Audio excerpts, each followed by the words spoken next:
माँ के पूजे ई संसार।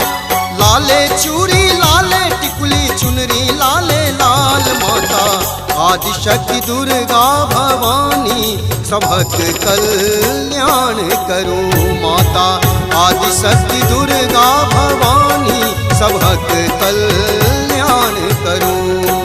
लाले लाल भवानी माँ के पूजे ई संसार। लाले चूड़ी लाले टिकुली चुनरी लाले लाल माता आदिशक्ति दुर्गा भवानी सबक कल्याण करो माता आदिशक्ति दुर्गा भवानी सबक कल्याण करो।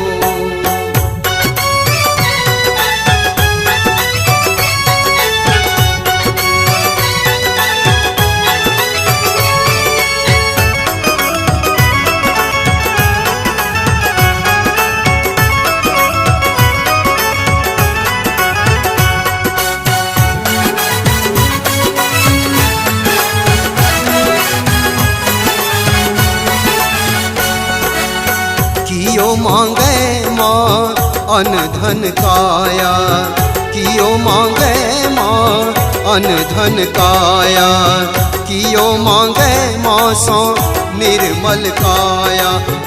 हे जगदम्बे माँ तू भवानी दर्श दियो माँ हे कल्याणी।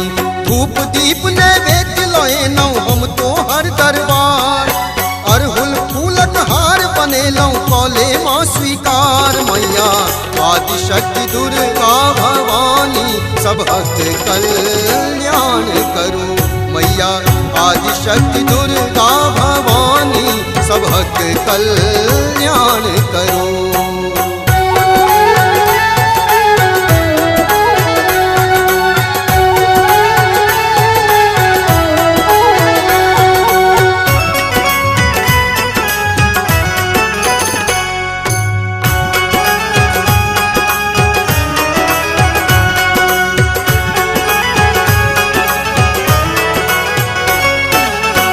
पूजा पाठ ने जप तप जानी पूजा पाठ ने जप तप जानी।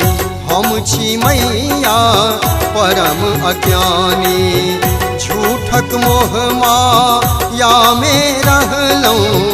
हे माँ तोरा बूझी न सकलौं।